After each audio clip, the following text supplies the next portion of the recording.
Today we are joined by an award-winning artist, Paul Mason. Paul Mason has been working on the Phantom since 2017 with his first illustrated series called Kid Phantom that was written by Andrew Constant and Paul Mason, the mastermind behind the Phantom in Nam story and the recent publication of his brand new sequel to the Marx Marvel. We go into question number one with, in your latest story, the sequel to the Marx Marvel, could you share what inspirations led to the decisions on what went into making the story? It could have stuff to do with plot inspirations, TV shows, sports documentaries, own experiences, etc., illustrations, and anything else you would like to share on the story. Sure. Firstly, thanks for having me, Brad. I appreciate the chat and the interest in the Phantom stuff that I do. With the Marx Marvel, I can't remember if it was a story I said that I was a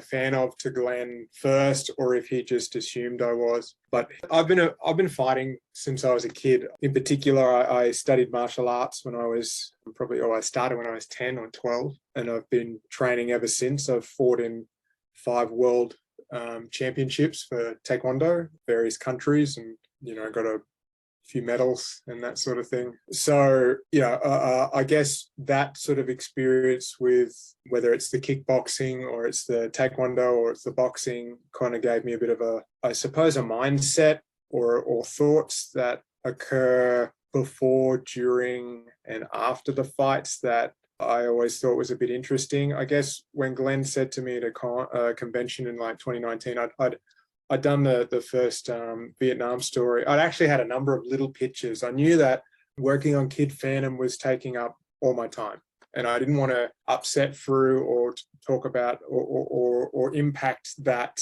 that concern that I was working full-time as a uni lecturer, but at the same time working full-time doing Kid Phantom, that they were concerned that I was going to fall behind. But I felt like I wanted to write and draw my own stuff. So I had that Nam story that eventually became like a full, 24 pages that came out in the start of January 2019. And then Glenn said to me, hey, would you like to do a little boxing story? And I thought it would be like a short little story. I just envisioned it, the Phantom sitting on his stool in between rounds in that Marx Marvel story. That was the one that I was familiar with the most and enjoyed. But he said, when I pitched some ideas, he said, I'd like it to be a sequel. So I reread the story, found a couple of threads in the story that were unresolved. The main one being that the Marx Marvel is kind of knocked out, and that's the end of his sort of journey in that story. And then the gangsters were after him, and then the Phantom kind of thwarted their plan, and that was kind of it for them, and it wasn't resolved either. Yeah, that's where the story. There wasn't any continuing story to do with the gangsters. Yeah, that's right. Yeah. And I thought, it felt, knowing what I knew about like the mafia and its involvement in boxing, particularly in that era, it wouldn't be something that they'd just let slide. Yeah. So I thought there's a potential for a story there. So I just got to kind of put in my love of boxing growing up, watching the old sort of classic fights with Muhammad Ali and George Foreman and Joe Frazier, that particular era, Cus D'Amato as the sort of the trainer there at that time, Angelo Dundee, all that sort of stuff. But also the format that I used to watch those boxing documentaries, gave me a sort of a chance to kind of play with that and touch on those sort of analysts and people that appear in old boxing docos that talked about the old greats and the old fights, so that sort of became the structure of the story. I liked how it opened with your story because it sort of showed the history about, well, you see on a lot of documentaries to do with sport, and they look at the past first and then they go and they look at the future. And I liked how it opened because it was a little different from other stories a lot of people have read. I appreciate that. My concern is always 2 things when it comes to writing Phantom stuff. Every story, this is comics in general, every comic is potentially somebody's first comic. So I want them to be able to understand it, as well as the classic readers who are familiar with it. And specific to that Mass Marvel sequel, I didn't know that they were going to treat it as special as they did by putting Ivan Pedersen's colored version at the beginning of that story and then having the sequel follow it. So I tried to write it as if you've never read the Mass Marvel, you would hopefully get the gist of what was going on. You know, just the kind of the main blow by blows of what sort of you needed to know for this story to work. I don't know if it worked or not, but it doesn't matter because the original's in there anyway. So I think after I spent a little time trying to finish the story and the story before that was the original. I spent a fair time trying to finish it, and then after I think I was finishing it and I finished the first story, which is I sent a message to Ivan Pedersen, and he said that he not only colored the artworks, the panels of the story, he also enhanced the artworks as well, which was pretty cool. Yeah, I do appreciate Ivan's work in finding the originals and presenting them as they were. That's kind of cool. Yeah. As an art, you know, as someone who draws, it's always nice to know. Like, because I know, like, I've had 1 or 2 pages in past Kid Phantoms where it might have just been cropped off a little bit somewhere, and I've thought, oh, okay, I'll remember that I've run out of room there, or maybe it was flipped for editorial reason. Yeah. So I appreciate somebody taking the care with it, and particularly for that story, because that was a fun story. When I had I didn't have Ivan's colors from when I started coloring that story, because I completed that story at the beginning of 2020, and then it wasn't until the end of 2021 where I was asked to color it. And there was only maybe a couple of pages that they provided to me that were previously colored. So at least I had a grounding for a couple of the characters of what they were wearing and what colors they were. So I tried to respect that, mainly for the Joe character. I didn't have the colors for Pete the gangster, but it didn't really matter. I was kind of riffing off the original sort of Frankie Carbo, which I envisioned that real life person to kind of be as this character that showed up in the story. So if it's a little bit of time afterwards and his hair kind of grays a little bit, I can kind of live with that. But otherwise, I tried to respect the colors for the original Mass Marvel when he's not wearing the mask, of course, and Joe, based on what Ivan had there. But then I'm always conscious when it comes to coloring that, you know, the boring colorists in comics get all the colors of things correct. And by that, I mean, like, grass is green, sky is blue, you know, Superman wears blue, red cape.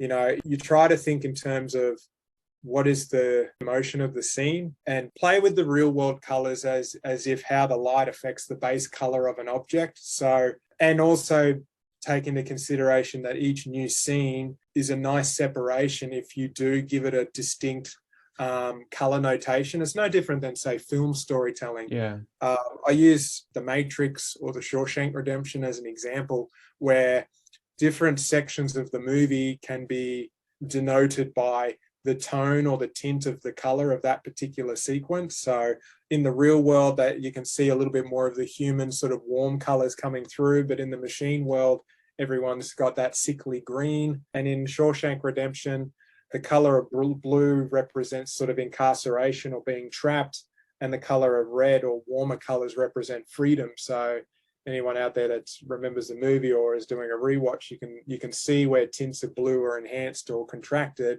according to the emotional intent of what the moments of the story is going on with. So with Mass Marvel was no different. I'm like, okay, what is the color of this scene or sequence? What does it look like in real life? What can I kind of push for the emotion? So when Joe's in his office getting sort of grilled by the gangsters, it's dangerous. It's a little bit more red in tone. And then when we go back to the office later, I try to pull it back. So it's a little bit, it's still warm, but it's more of a friendly warmth and not such a dangerous warm in that sequence. I think of at 2 a.m. when we're trying to hand this stuff in. Sorry, I cut you off. What were you saying? I think you also learn a lot about colors when you take photos, and you learn where the midtones go, and you learn how a mid-tone would affect how the highlights are going onto an image, and you learn a lot about colors, and you learn about the mood and the setting and all that sort of stuff. Absolutely. As well. Yeah, cool. Spot on. In question number 2, when you used to work on Kid Phantom, what was the most enjoyable part of working on the 10-issue series? Because I discovered the Phantom in 2016, Kid Phantom and Giant Size Phantom and the Phantom's World. I very, very much enjoyed Kid Phantom, and I've been wanting to talk to you about. I had enjoyed the series before it just got cut off. That's okay. I thank you for that. I still get a lot of readers that have the same sentiments, and that's really nice. And what I appreciated was it wasn't just, traditional Phantom readers that appreciated it, but it was also like new readers like yourself, and even younger readers like school-age kids, or even younger than that, like little 3-year-olds that flick through it and get a appreciation for it. I'm a big believer of there is something out there for everybody. Yeah. And just because it's not for somebody in terms of taste doesn't mean that it shouldn't exist. Yeah. So the gatekeeping really frustrated me. And at times depression, it's not depression. It was more like you would have like a negative aspect in your mind while you're trying to work, knowing that there was sort of a loud minority that weren't appreciating what it was.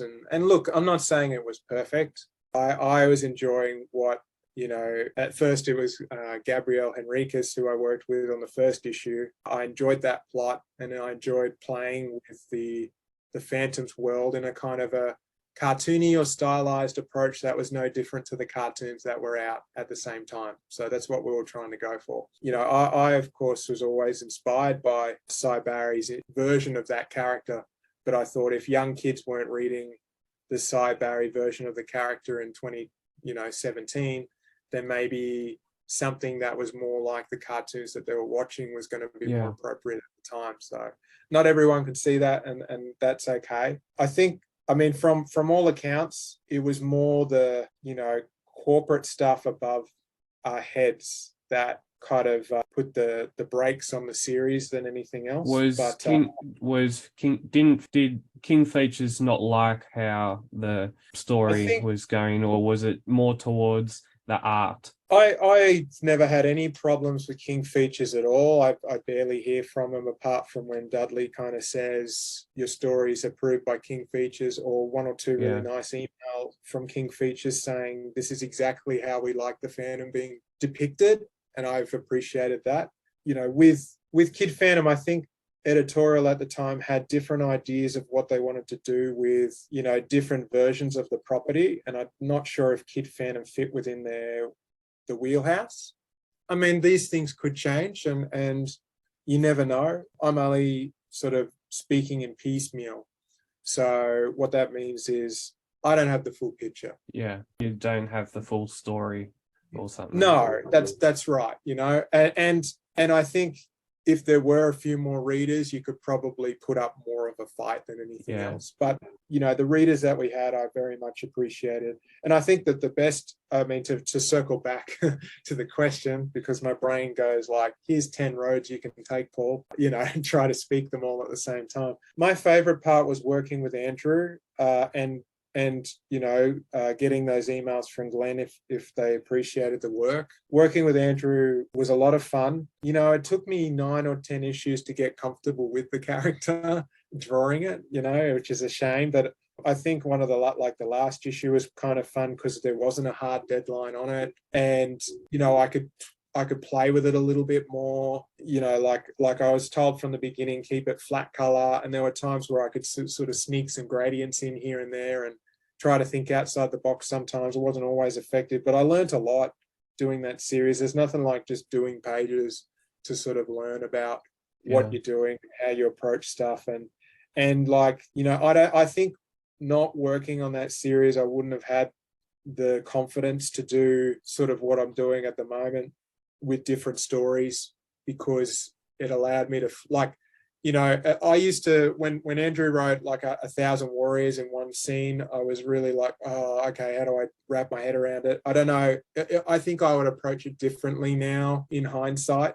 And again, we were on heavy deadlines with those Yeah. books, so getting those pages out, pencil inking, coloring singly, while working a full-time job sort of broke my body clock. But scenes like Times Square, I never would have thought of even writing something like that for myself had I not collaborated with a writer who still makes me laugh. The I big write splash page. do a big Yeah. splash page, Square, go off to the pub and have a drink for the afternoon, and meanwhile I'm in the studio for several days and nights trying to figure out Times Square on a piece of paper and keep it fun and bouncy. So there was a lot of little scenes in Kid Phantom that I really enjoyed. Probably choreographing the fight scenes was probably the fun part of how's Kid Phantom going to take out these pirates, and the little like cameos of people in history that were in pop culture at the time were kind of fun. I think there was a issue, I think it was one of the early issues, or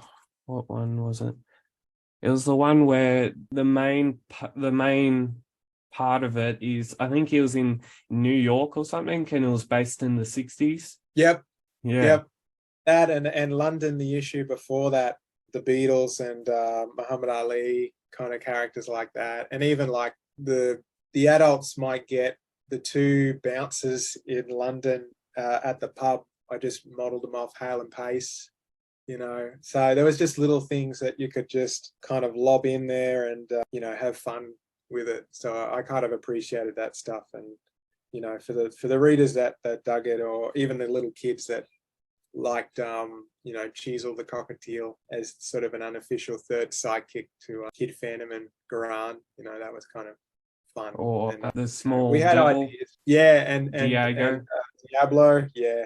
We had ideas. I know that if we'd had the license to continue, graphic novel was probably going to be the next thing. It doesn't sound like it's off the cards, but I don't know anything until it's done. I thought 9 was our last issue. Actually, I thought at 1.7 was our last issue, and then 9 ended on a cliffhanger. I worked on the Deep animated series for a few months, and then while I was starting the Deep, issue 10 script popped up in my inbox, and I kind of had a heart attack because I was like, we're in the middle of a pandemic. I was still teaching from home, and that created a lot of work setting up classes remotely. And, there were part lectures, part pep talks for kids, because a lot of people were struggling at the time with the anxiety of being at home while trying to make animated films and, having health issues just in general in relation to anxiety and depression makes things difficult to navigate.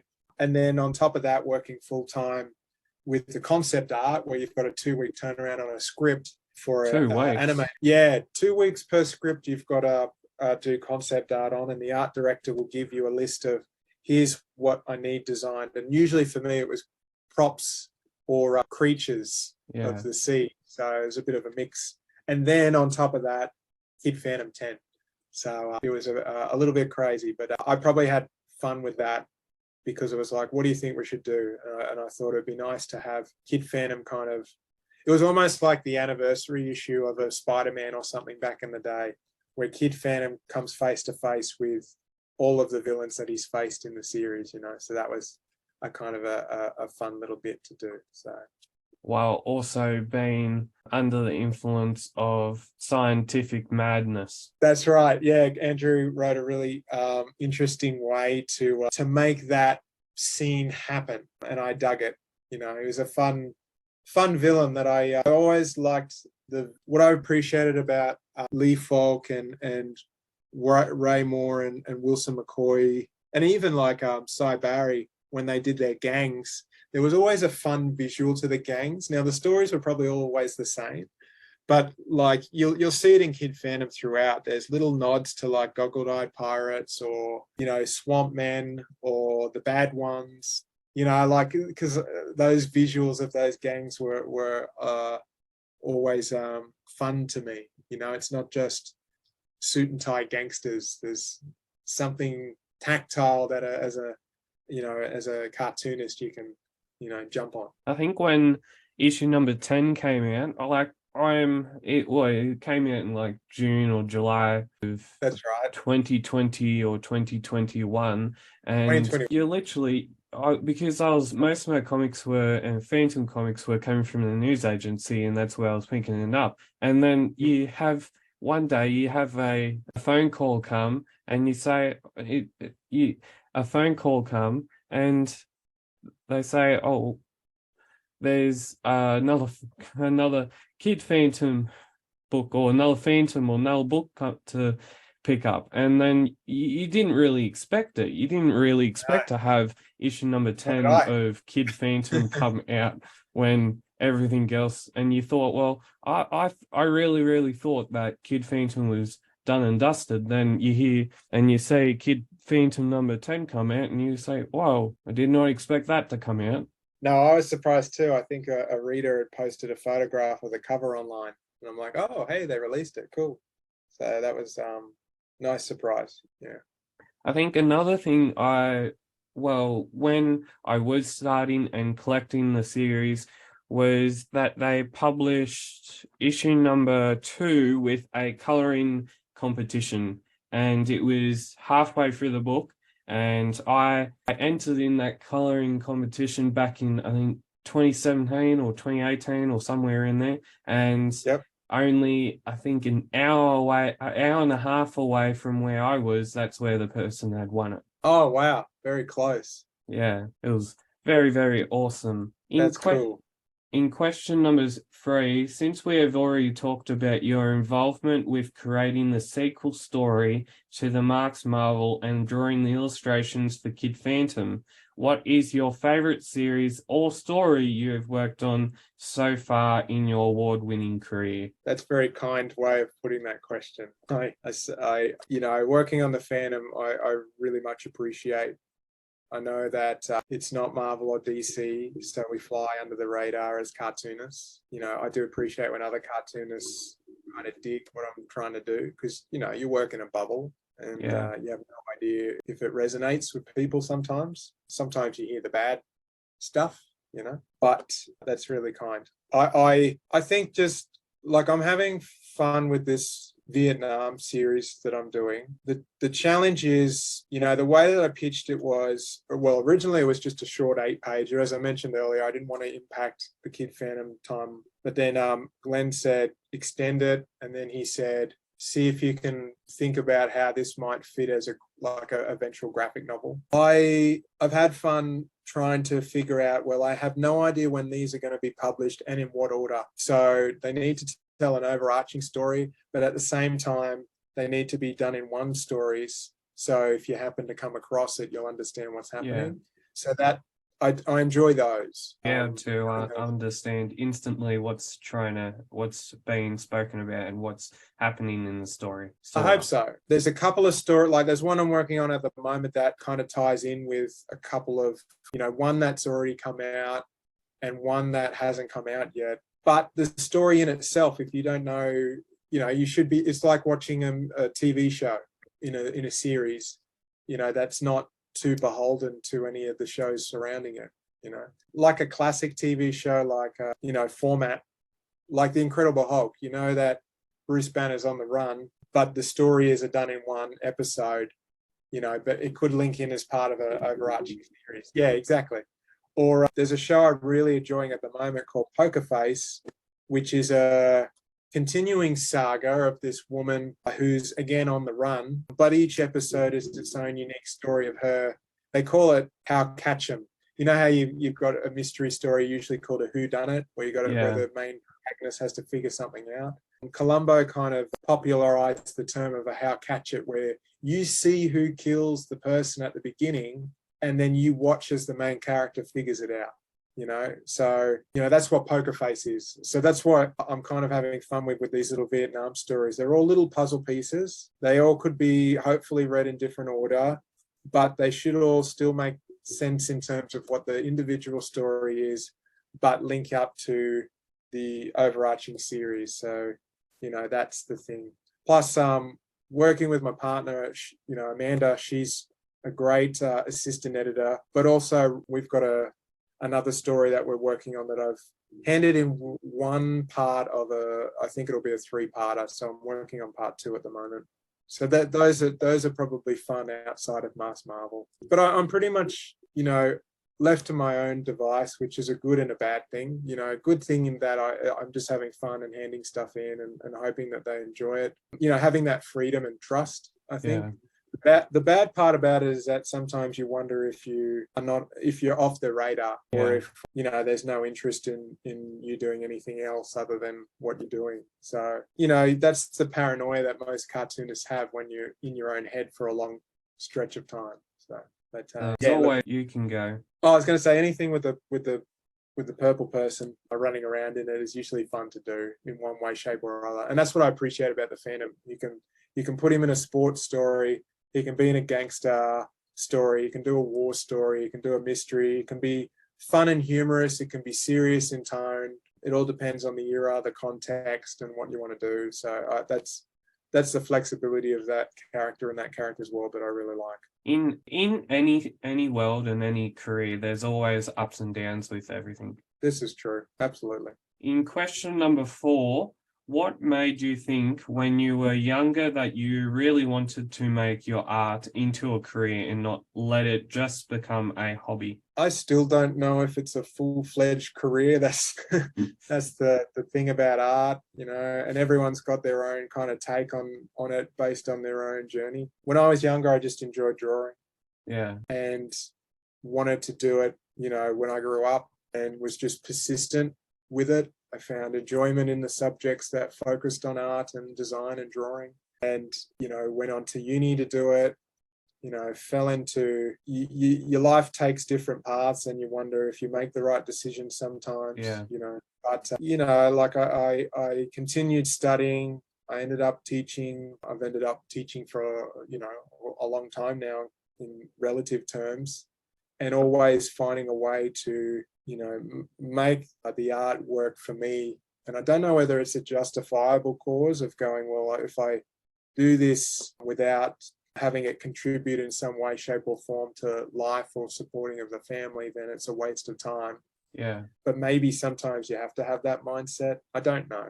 It's tricky. I don't know if I'm ever satisfied with what I'm doing. Maybe that's the expectations of others that I project onto myself. When I was early on as a kid, I would have loved to have drawn for Marvel or a DC. As I got older, I don't know if I would, but I don't know if I'd knock it back if I was asked. Not that I'd ever would be, because that's a different pursuit, and sometimes you got to put yourself in the room and know the right people in order to get that opportunity. It's not a question of good or bad, in terms of that. So I don't know. This is all sort of falling into a philosophical realms and bits and pieces in that regard. But I guess it was just a persistence in an art form that I enjoy, regardless of the stability or the security surrounding it, but always make sure that I could still provide for myself and my family. And I'm doing okay so far, not touch wood. And I'll continue to try. It's a great thing, art is, and it's a great thing to look at it. And it's very interesting listening to you and your perspective around how you have been drawing in the art form and how it's all been going. And it's interesting. Thank you. Yeah, I never discount luck. I always side-eye anybody that doesn't say that luck was involved in terms of being in the right place at the right time, and me never being satisfied with what I can do. I always have to learn and always have to apply and do my best with it, but I'll never say that I'm good at it. I'll let other people judge, and then find contentment in myself, which is the ultimate goal.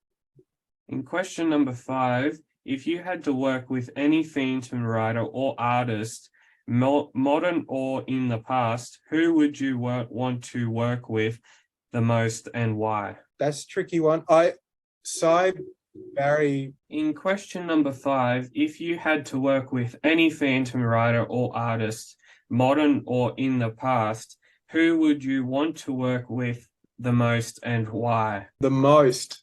I was really touch. The guys at Chronicle Chamber, when Kid Phantom 1 came out, they got a whole kind of host of different people commenting on the comic, different readers, young and old, Sammy J. And then at one point they spoke to Cy Barry and he complimented my layouts. So I think it would have to be, I mean, everyone's going to say Cy in terms of a Phantom artist to work with.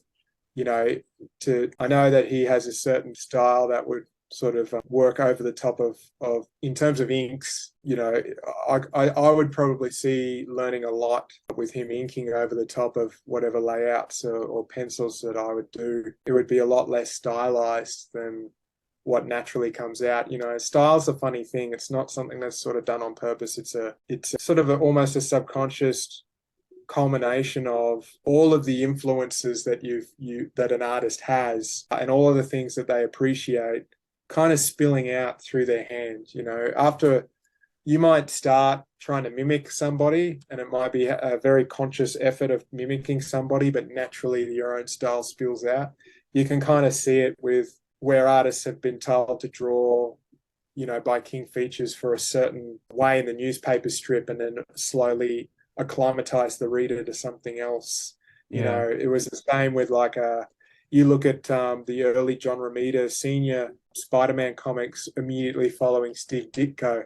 There's still Ditko-esque approaches to the figures and the ink style, and then it evolved into a more prettier approach that Romita Sr. was known for. So it'd be nice to kind of see that approach of what a Cy Barry would do to my kind of loose, rubbery, Jack Kirby, Harvey Kurtzman-esque kind of figures, So yeah, I'd say Cy. In question number 6, we have talked about some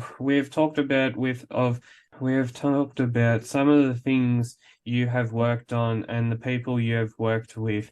When you were growing up, did you collect Phantom comics or read the comics in the newspaper? I didn't collect. I came across Phantom kind of by accident when I was a little kid. We weren't living at home at the time, my mum and I. We were staying with friends, and one of the guys living at their apartment had a pile of comics, and there were Phantom comics, and that's how I first came across the character before any other comic. I would see it in the newspaper, but it wasn't something that we were religiously getting the newspaper, so we weren't seeing the sequence of. So it was always a character that I still kind of drew out of the newspaper, though. I remember in year 5 distinctly drawing on my year 5 school books and folders like Cy Barry Phantoms, heads, and that sort of thing. It wasn't until maybe I was a bit older and I got into Spider-Man and I got into sort of those street level characters, and I sort of collected those sort of mid-90s, early to mid-90s, sort of that 92, 93, 94 sort of period. And then I dropped off comics when I started martial arts. I could only afford one thing with my pocket money, martial art lessons or comics. So for a little while there, I didn't have access to them. I'd moved away and there was no comic store in town or secondhand bookstore or anything like that. So it wasn't until I finished. I still liked comics. I still drew a lot of comic stuff going through sort of year 9, year 10, year 11, year 12. I remember doing comic art in high school assignments and stuff like that, and comics with my own characters and things like that. But it wasn't until I finished uni, with my first uni degree, that I started picking up Phantom comics again, because I saw that Alex Saviuk had done a story, and I remembered Saviuk's work from Web of Spider-Man from the mid-90s. So I gravitated back to Phantom for a while there. I started collecting them again, getting a few from there. So he was always in and around my thoughts. Even when I started doing my own sort of Aussie comics in my second uni degree, during my honours year and through my doctorate, I created this kind of World War II based hero and a sort of a grandson sort of carrying on the stuff of his grandfather. That was a soldier legacy. And I didn't realize until I went back and looked at that stuff after I started doing Kid Phantom how much of the Phantom, I guess, lore influenced.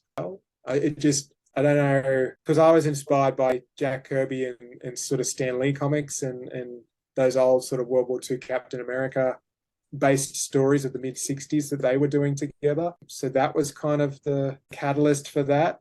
But there was elements of the Phantom in there that I'd just thrown in subconsciously. So, he was always there, definitely there. And in my last question for today, in question number 7, do you have anything new that is going to be released soon or things you are able to talk about? Sure. I've handed in 2022, I'd handed in a number of so I'll start that again. In 2020, when the pandemic hit, Kid Phantom 10 was kind of like my last official job for a while there. And it wasn't until, early 2022 when I got the go ahead to sort of recommence doing Phantom stuff again. So I recommenced on those stories that I'd planned to do for the Phantom in Nam series. So I've handed in 3 of those. I'm working on my 4th one of those stories that I pitched a couple of years back. Mid last year, when I went down for the dinner, I told Dudley and Glenn how I planned on ending that series, and they said, whatever you've got to do to get there, do it. Take whatever time you need. So I've got a list in front of me, and I'm just working on that list of story ideas, little 1-line or 2-line plot synopsis of different stories that'll eventually culminate with the end of that series. They'll fit them into the schedule wherever. I'm not overly worried of when they come out. And I know that they'll eventually, or hopefully, as the plan, they'll be collected, possibly colored. That'll take some time as well. And I think by the end, you're looking at 300 pages or so. I don't know how many until I draw them. And then I've got a story that Amanda and I have written that I pitched a while ago that we've recommenced, and I've handed in part of that, and I'll keep working on that. And I also have a kind of a follow-up to the Masked Marvel sequel, because there was a couple of things that I put in that has an extra kind of story that'll continue on. But it's more of a culmination of a lot of those fighting stories that Lee Falk has done, plus some other stories that I don't really want to give away until, I've kind of gotten the go-ahead to do it. But they'll be done when they're done. Yeah. Provided that I still have a gig with Frew. Hopefully they're okay with me doing what I'm doing, and the readers are okay with me doing what I'm doing. So that's the main part. I'll do my best. But yeah, that's what I'm sort of back in NAM territory at the moment, and then with the other one, which is kind of I won't say. It's probably best if Phantom Fiends wait until see what Paul Mason is cooking in the kitchen. We'll see. I know that there's people I'd like to work with again. I always appreciate the stories that do something a little different with the character. I remember Andrew's Robot Phantom was pretty fun. I like there's potential there for a post-apocalyptic world to explore that has kind of been left on the table there. Hopefully, I never know what anybody's doing. That's the problem with Free. You never know what anyone's ever doing, and no one ever cares what you're doing. You just kind of just do it and hope that the readers dig it and go from there. But I mean, what I do appreciate is the writing that people do. Duncan's work as well. And I don't want to try and rattle off a list of people, because if you leave people off, they get upset. But I like what people are doing with even the cover work. Got Granger's one sitting here at the moment. Alex and Daniel and Lauren and everybody there. So it's always fun to see, oh yeah, you got it there too.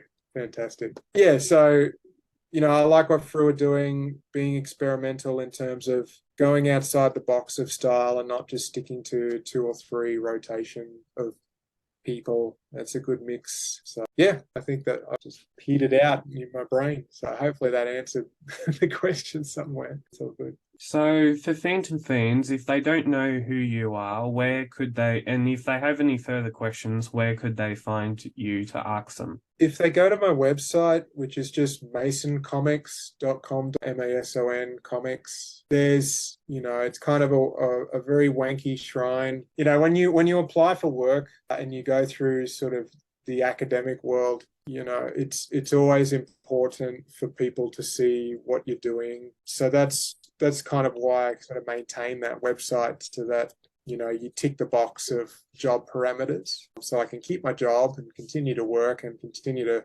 pay the mortgage and feed my family. But if you head there, you'll see the various fandom projects like the board game stuff I got to do. There's a page on Kid Fandom, there's a page on Masked Marvel and the Phantom in Vietnam, and there's all links back to Frew. So if you click on those links, you can access all the comics that Frew have released so far of various stuff and sort of waving the flag for the little publisher that could. I kind of dig that stuff. That's probably the best bet. I am on Instagram as well. You can get there via the website.